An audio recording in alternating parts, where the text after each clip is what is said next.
evening and thanks for joining us. It was a busy night for Thunder Bay Police after two Southside Max convenience stores were robbed overnight. In the first incident, the male suspect entered the Arthur Street location, pulled a knife and demanded money from the registers.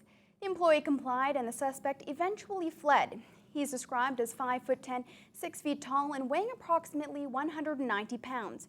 He was wearing a red and white Reebok hooded sweater with cloth mask and dark black gloves. The second robbery took place at the South James Street location. A man also walked in demanding cash. He's described as 5'7" to 5'9", weighing approximately 160 pounds. Anyone with information on either of these incidents is asked to call Crime Stoppers. Yesterday, the Prime Minister promised to write a pretty big check, nearly $2 billion to improve First Nations education. The government calls it historic, but will it work? The CBC's Cameron McIntosh went out to find those answers.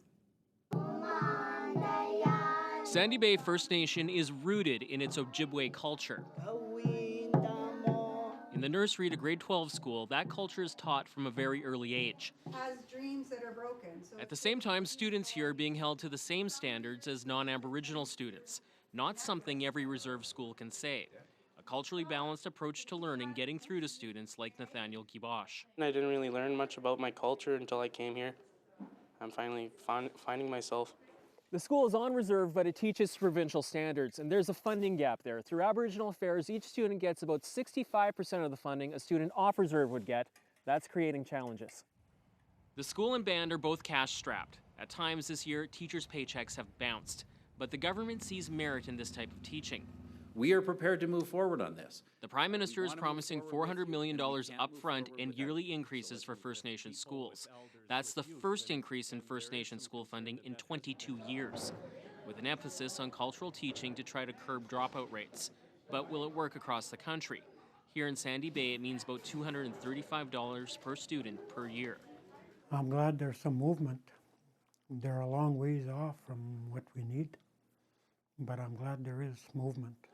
His costs, after all, are rising as Sandy Bay's dropout rate plummets. This June, Nathaniel Gibosh will be one of 52 graduating students, Sandy Bay's largest grad class ever. I am pretty proud to get out of school and working in the real world. The result of a school doing its best to close the education gap while hoping the financial gap follows. Cameron McIntosh, CBC News, on Manitoba's Sandy Bay First Nation.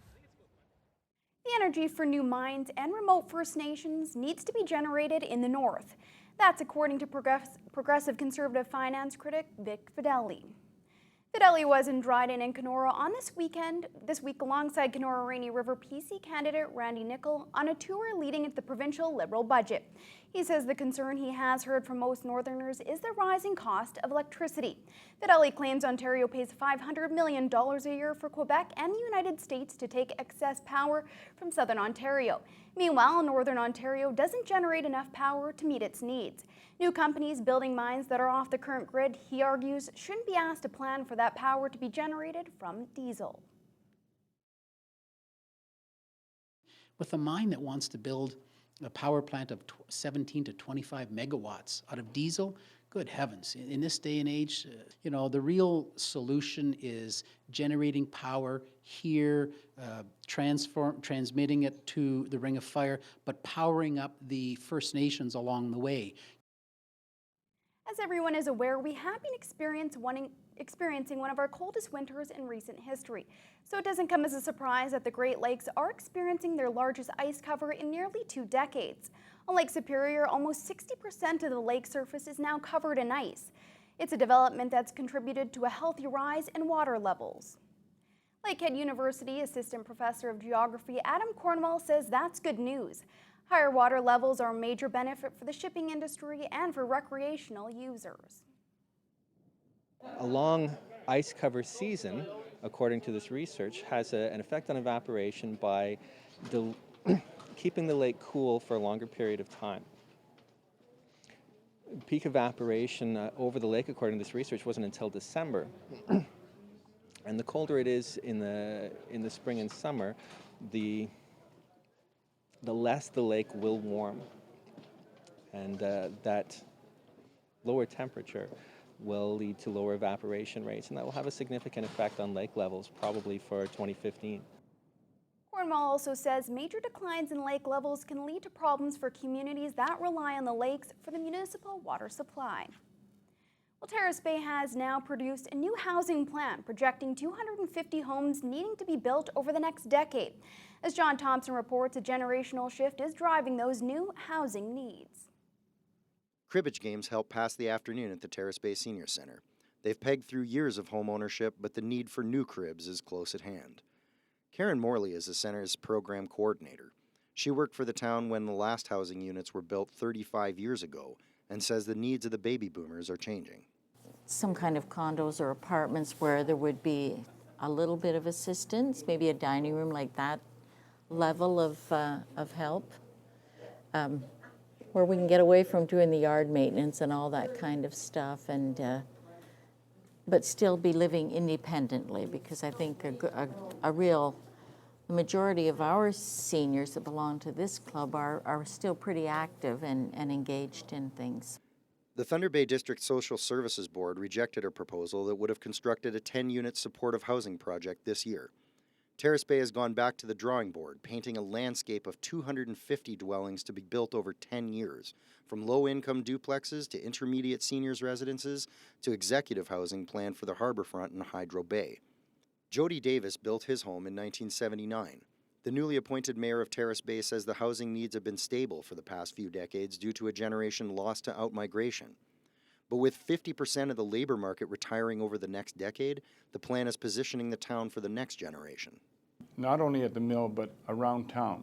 There are a lot of people in the retirement stages, and we need young people to replace them. Not only at the mill, at Spadoni Motors, at the hospital, the little businesses in town, they need young people to replace them. So the retirement gap is pretty evident. The trend of plummeting student enrollment in schools has turned the corner. Between the Terrace Bay Mills reopening and the looming health needs of an aging population, town manager Carmelo Nardabolo says the challenge will be attracting developers and funding before the development wave breaks. We currently have 100% occupancy in our multi-residential buildings. We have very minimal housing supply for sale, and the mill keeps telling us on a daily basis they can't attract professionals because they don't have anywhere to live in Terrace Bay. It doesn't get any more urgent than that. As ambitious as the plan sounds, it's based on a conservative rise in the local economy. Without promoting itself as such, Terrace Bay is becoming a retirement community. Now it's up to mayor and council to promote the housing need as a generational shuffle. John Thompson, TBT News. Tourism manager Paul Pepe doesn't think that more Terry Fox memorabilia is a sound financial investment for the city.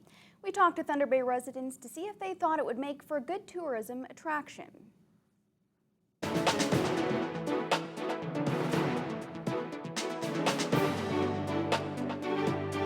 No. Well, I don't know. I just don't see it as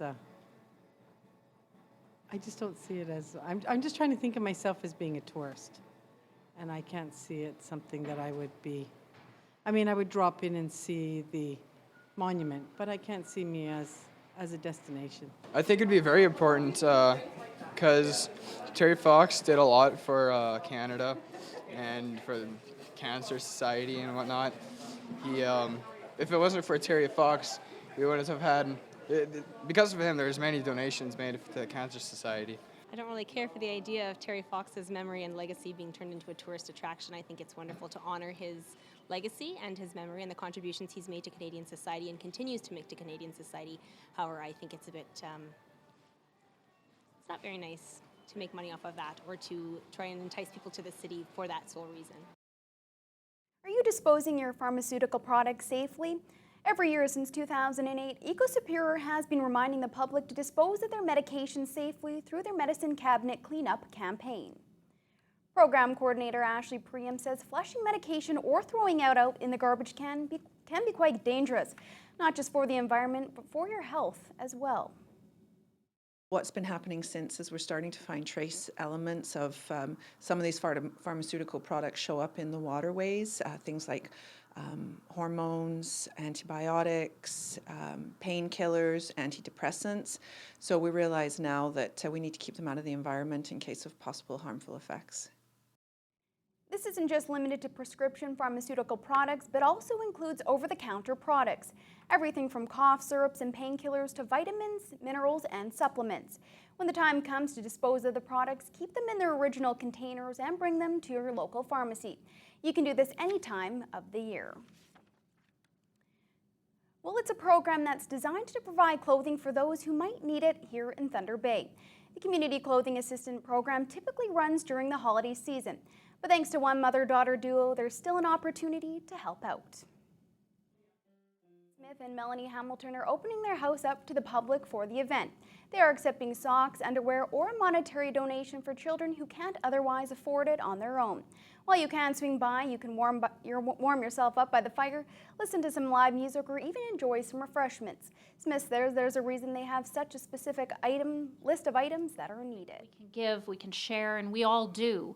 But I think this, being an intimate article of clothing, it's something that people would like to have, that's new. And again, I'll use the word dignity because I think it gives back to the community, those people that maybe can't afford that item of clothing. It does give them the dignity of having something that's new. The goal set by the Community Clothing Assistants is to raise a week's worth of undergarments for 2,000 kids.